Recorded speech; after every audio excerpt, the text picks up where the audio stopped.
Good day, everybody. This is Mike Missinelli with my partner Vince Mola, who's up in New York City, and this is podcast number 6 of the Coldest Murder, where we explore the details of a very tragic event that happened in Bristol Boro in 1962, the murder, rape and murder of a 9-year-old girl named Carol Ann Doherty. We have gone through a lot of episodes where we have laid out information on all the suspects in the case, and in podcast 5, we laid out the case for the suspect, William Schrader. And today we have a very special guest who's going to be able to shed some light on this case. And Mr. Schrader, his name is Frank Peranteau. He is currently the district justice in Bristol and Bristol Borough and Bristol Township. And he joins us now, former police chief in Bristol, and I would dare say a legend in Bristol Borough. Frank, welcome to the podcast. Thanks for coming on today.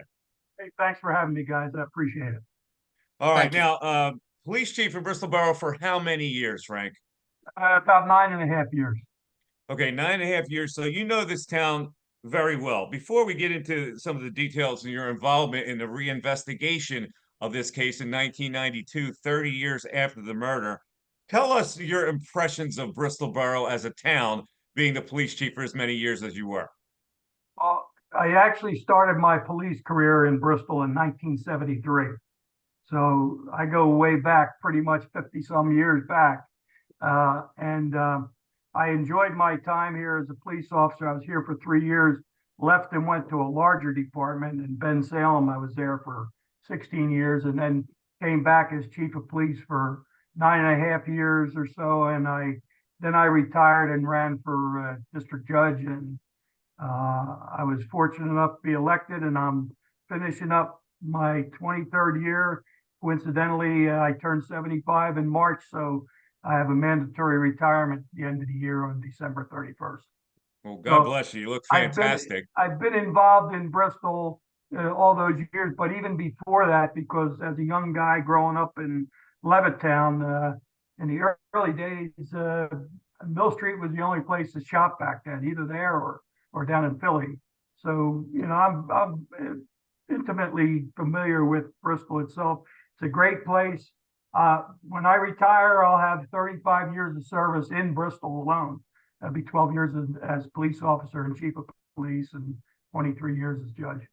How would you describe the town? Now, I obviously grew up there. I saw it as a very ethnically diverse town, a factory town, a working class town, a lower socioeconomic end of Lower Bucks County. But to me, it was a great place to grow up because everybody knew each other. How would you describe it as a law enforcement officer? I think you hit the nail on the head. It's a diverse community, both racially and ethnically and everything. But people used to say when I'm a police officer in Bristol, they would say, "Oh, you got problems with race problems down there."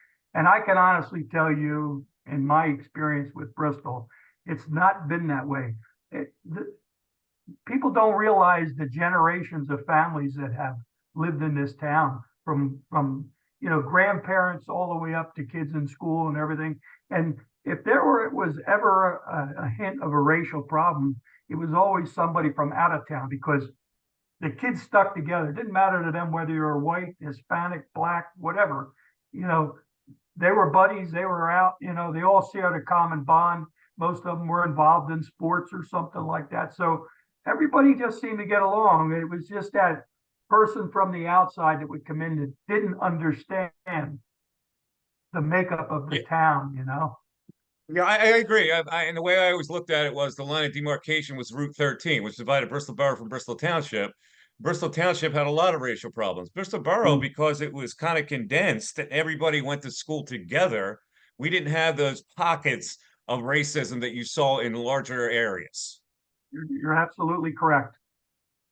All right. Now, Frank, in 1992, a journalist named J.D. Mullane from the Bucks County Courier-Times launches a series of articles looking back at the murder of Carol Ann Doherty on its 30-year anniversary. That generates a lot of re-interest in the case, and especially for a police department. Now it's back in the limelight as a police department.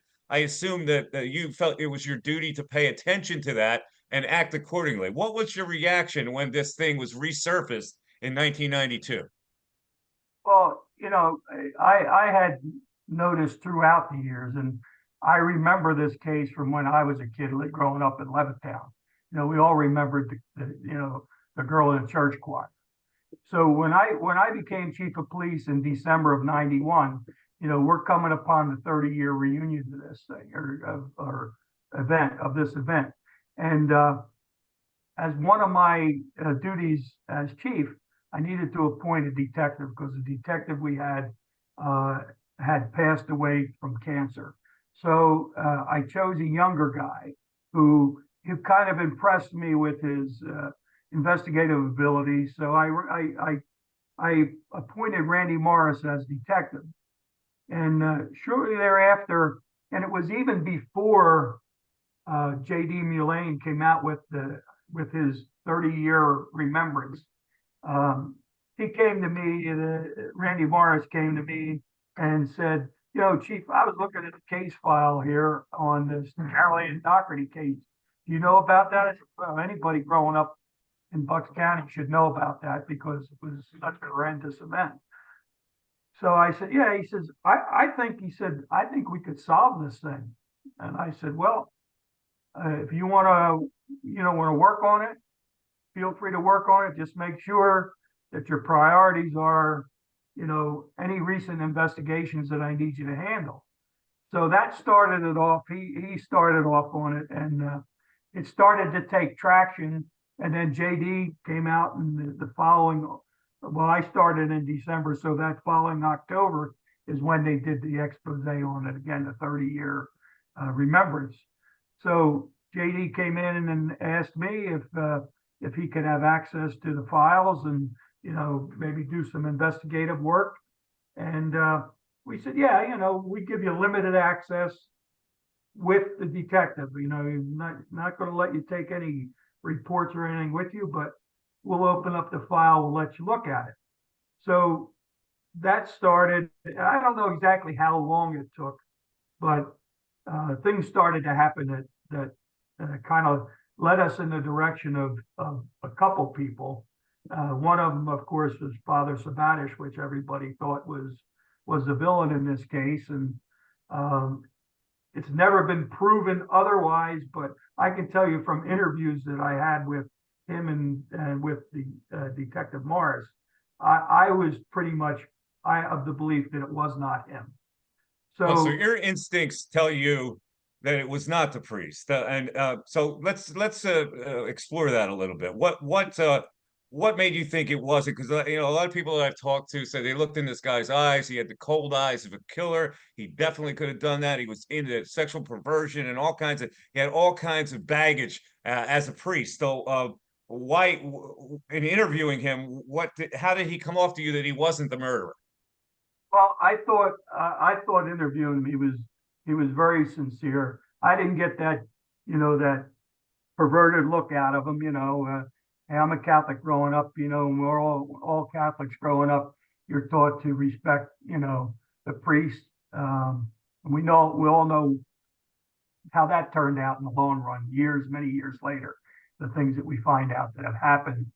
But just the tone of the interview with him, he was very calm about it. You know, not the person that I would think, not the type of demeanor that I would think of someone who was holding something in secret for 30 years.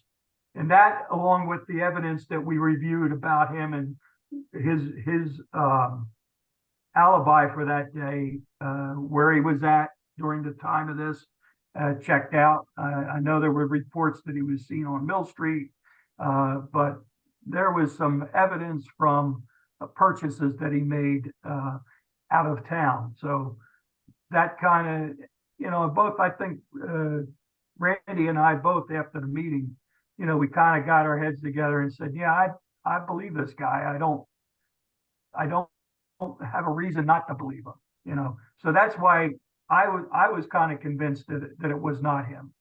So, but it was like Frank Peranteau, my personal observation of him was not the type of demeanor that I would suspect. Yeah, well, listen, you're a law enforcement officer and you rely a lot on instinct. So your instincts were probably pretty honest for what you were investigating at the time.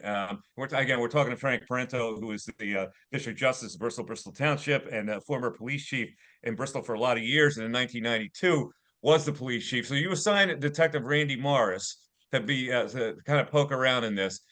What things was he coming up with that might have been different than what had previously been investigated?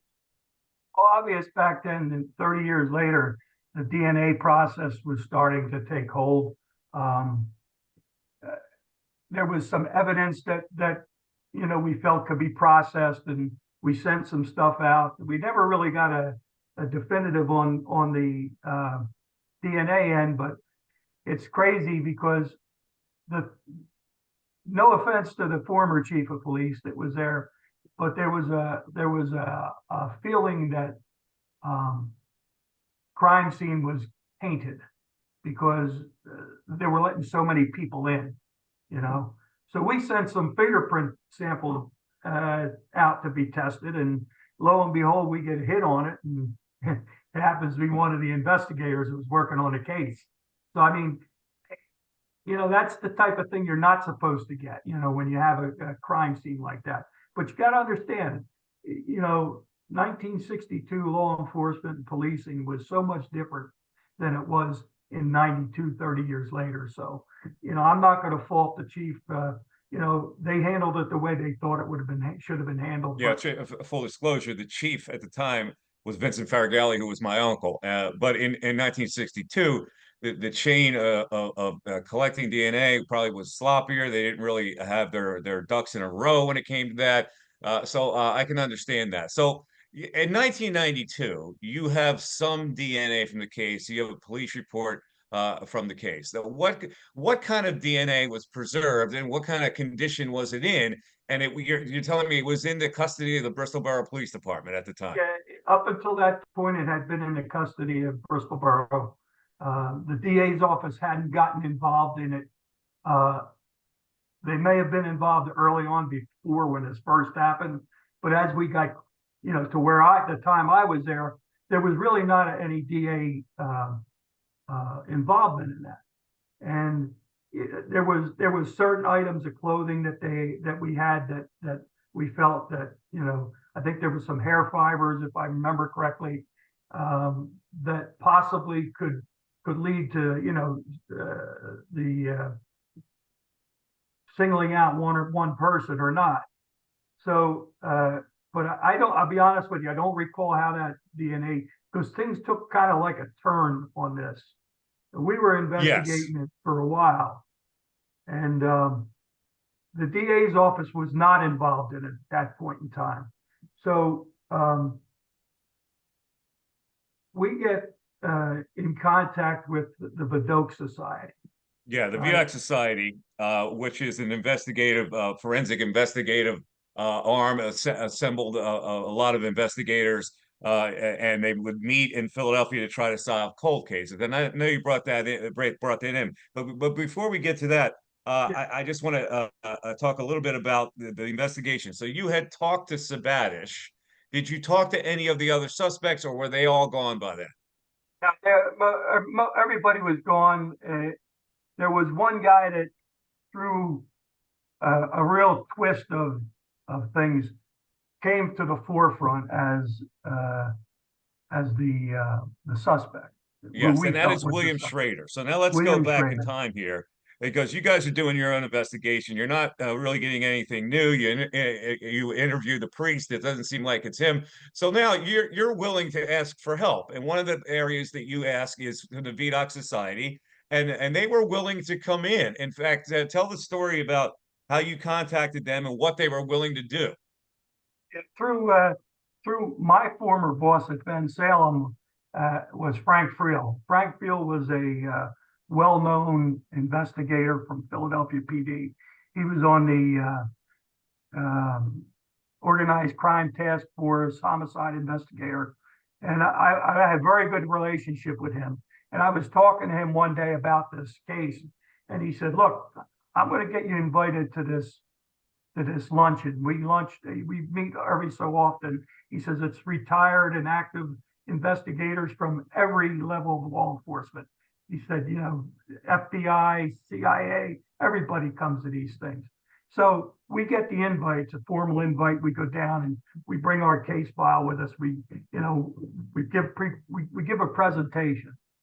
And at the end of the presentation, they discuss this, and it's there, and they're saying there's a lot of factors here that we believe we can help you solve this case. So they had 12 volunteers set to come, and we were going to set them up in an office in a municipal building. All we needed to do was put a copy machine in there. They would bring all the necessary things they needed. So we did that. After that started, it moved to a whole different level. We're sitting in the office one day, and the secretary says to me, there's a woman out front here who wants to talk to her brother-in-law who's supposed to be in custody here. And I'm like, okay. So I said, Randy, do we have this guy Schrader in custody here? And he says, no. He says, but you know what? He said, I was going to talk to you about him.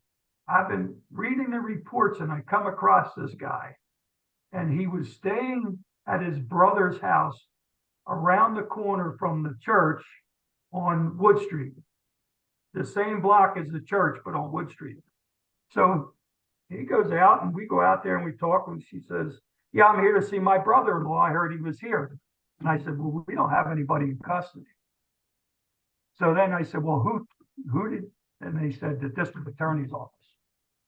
And now we're thinking, like, what's going on? So I call the DA's office, and they say, yeah, we have him in custody now. We're interviewing. I said, on what case? So let me get this straight. You guys did you guys have a meeting with the DA's office investigators along with the Vok Society, or just alone with them? And so they in other words kept knowledge away from you that they were working on this angle to get this Schrader, who by then had moved to Louisiana, and all of a sudden they're working behind your back. Is that the way it happened? That's what happened. Once it started, it was, you know, JD did a great job on the articles that he was doing, and he mentioned in one of his articles about the Vok Society.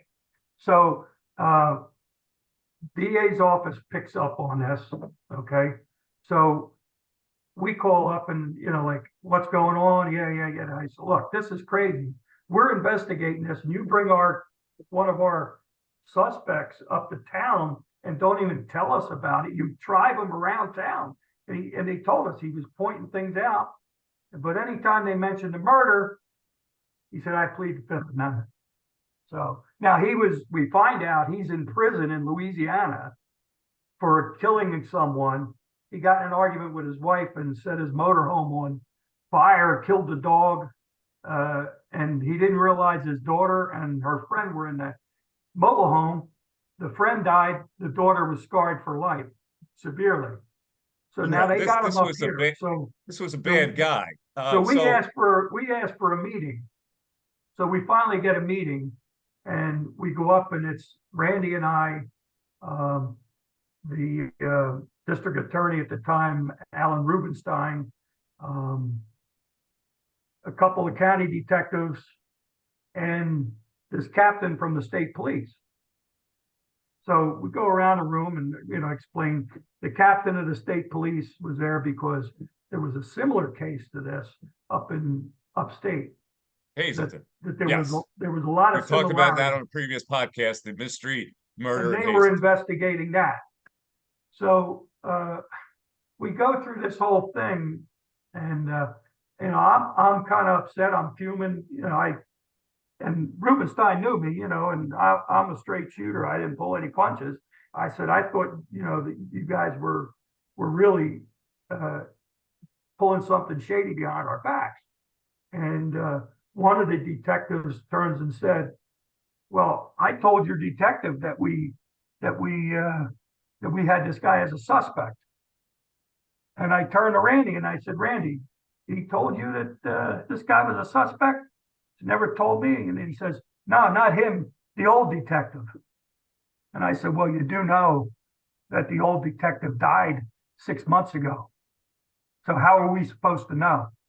So I got into an argument and everything. And so then the next day, JD Mulane comes to me, and I told him what's going on and everything. So I get a phone call. I have to go up to the county courthouse, Randy and I. So we go up, and they swear us to secrecy. This case is going in front of the grand jury. You stop your investigation right now. No more information gets put out. Okay, we bite our tongues because we think maybe they have something, maybe they're going to finally put this to rest. So I come back, I tell JD, I said, JD, that's it, we're closed down, going to the grand jury. He prints that in the paper. Next day I get a phone call, they're screaming at me on the phone. Said, Judge Bean wants you up in his chambers right now. I said, well, I'm doing something. He wants you up here right now. But okay, so Randy and I go up there, we go in, and I knew Ken Bean from when he was district attorney, when I was a rookie cop, and he starts screaming at me. You know, you're not supposed to talk about it. I said, Judge, I didn't talk about it. I just said it's in front of the grand jury. Well, you're not supposed to. And he's screaming at me. And I said, oh, time out, Judge. Ken, known you a long time. If you're going to continue to yell at me, I'm going to walk out the door. You want to talk to me like I'm not your little kid? So he said, well, you're not supposed to do that kind of stuff. And I said, look, and then he started yelling again. And I said, look, if you're going to yell at me, just do me a favor. Hold me in contempt of court. You want to put me in jail, put me in jail. I said, but tomorrow morning when the paper hits, you're not going to like what's in there. Then he calmed down and he says, just don't say anything anymore. I said, okay. So that was it. Okay, so here's what I'm thinking. They hijacked the case from you, basically. Absolutely. You guys were trying to work a case. They came in from side door, whether they told your investigator or not, he had passed away, so you didn't have any knowledge. They snatched the case away from you and took it to the grand jury, which basically shut you out and yelled at you because grand jury proceedings are supposed to be secret and you don't want anybody to know. But is this a case of one part of law enforcement trying to outdo the other? I don't know whether that was the reasoning behind it. I would. What do your instincts tell you? They basically snatched your case away from you. Yep. Now, do they have the right to do that? They're a higher authority, I guess. The DA's office. Yeah, the DA's office is the higher authority. And the funny part about it, when we had that heated meeting with him, we came out. We walked out with the captain from the state police, and he said, "I can't believe the way they treated you guys in there." He said, "That's unprofessional." And I said, "Well, this is what you get. They're kind of cover their tracks to make us kind of look like a bad guy or whatever. I don't know what it was, but unfortunately, it didn't go anywhere from there. They never solved it. I know Schrader eventually got released from jail, and I believe he died. So he did. Yes, he did die, and he was released from jail. Interestingly enough, right after the extradition to Bristol, when they returned him to Louisiana, he was supposed to be serving a 21-year sentence. He only served 7. So I don't know if a deal was made by the state police or not. But to me, it's really interesting. And now, I don't want to indict Alan Rubenstein. I talked to him about this case. He seems like a good enough man. But what I recall, he was very press oriented. He liked to have his name in the paper. Do you think that?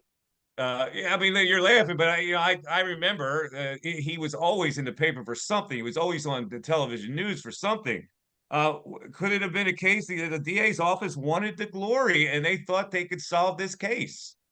Yeah, I mean, it's no secret. Alan liked the limelight. I mean, I don't fault somebody for that. That's never been my impetus to do anything to be publicized. I do things because I think in my mind it's the right thing for the community. I would hope that that's the way he thought about things too, but, you know. Frank, I Frank, mean, go ahead, Vince. Yeah. Frank, was of the years that you presided as police chief, did Rubenstein usurp your power or attempt to usurp your power in any other situation, or was this unique? Well, now that you mention it, I had a road race case back in 1996, I believe it was. David Albert, local musician, they got into an altercation on Wilson Avenue. Several parties from the other group, one had a hammer, one had a level, a carpenter's level, and they beat this guy and he died. And we put the case together. I worked on the case. I was on the case with Randy Morrison, the investigating officer who was there. And we worked on this case, and we presented enough evidence for them to lock up 3 people. Okay. The evidence on the 2 was very strong because they came in and during their interviews, they admitted, yeah, I hit the guy in the head with the hammer 6 times or something like that. The other guy admitted it. Well, the third guy was kind of like on the tail end of it, you know? So we developed enough evidence from statements by this guy at parties down at Temple University, how he was animated about how he stomped on this guy's head while he was down on the ground. Okay. So at the time, the investigator was Matt Weintraub. It was when he was his first